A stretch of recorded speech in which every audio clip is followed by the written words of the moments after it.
So these are the first two sections of 6 sections on this rocket. These are both 5 feet long. There's 240 rivets here on this strip, and another 240 rivets there on that strip. And then there's about 150 rivets are going around holding this side of the coupler, and about 75 screws on this side, so we can take the rocket apart and then assemble it, for travel. And so these are 1032 screws, stainless steel button head. We're tapping all these right now and assembling all the screws in this thing.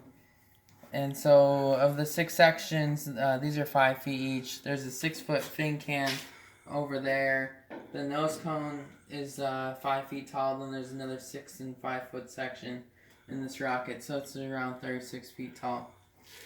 So one of the things that really inspired me to build a rocket this big, in fact, our plans are actually to build a larger one after this. But when I was a young boy, we had this book called The Collier's Book of Wonders.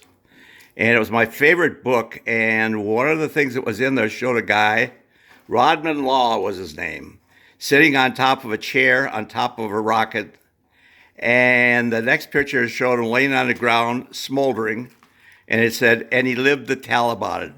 Well, I tell you, that has been in my mind all my life, to build a rocket big enough to put a person in. So as we're building this, it's kind of, we're as we go, we're adding more things. But now we're decided to put a door in it. So we're going to put a door, and we're going to put a chair in it. And so big enough actually for a small person to sit in this rocket, and nobody's going to be in it when we fire it, trust me. No. But so yeah, in one of the 6-foot sections, we're putting a door, a chair, and then a left-hand window so you can see through it, just for coolness. So never know what it'll turn into.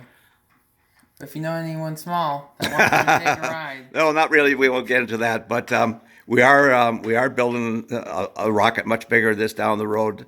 Something more around 4 to 5 foot in diameter. But I hope by showing you guys out there and girls out there how the technique that we're using to build this, maybe it'll inspire somebody else to go ahead and start building rockets like this, because the sky is the limit when it comes to building with aluminum.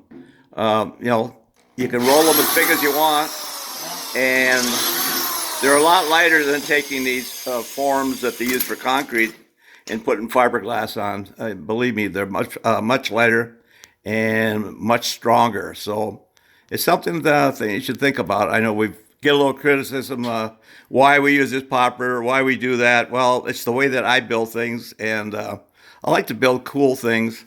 I love pop rivets. I love the look of pop rivets.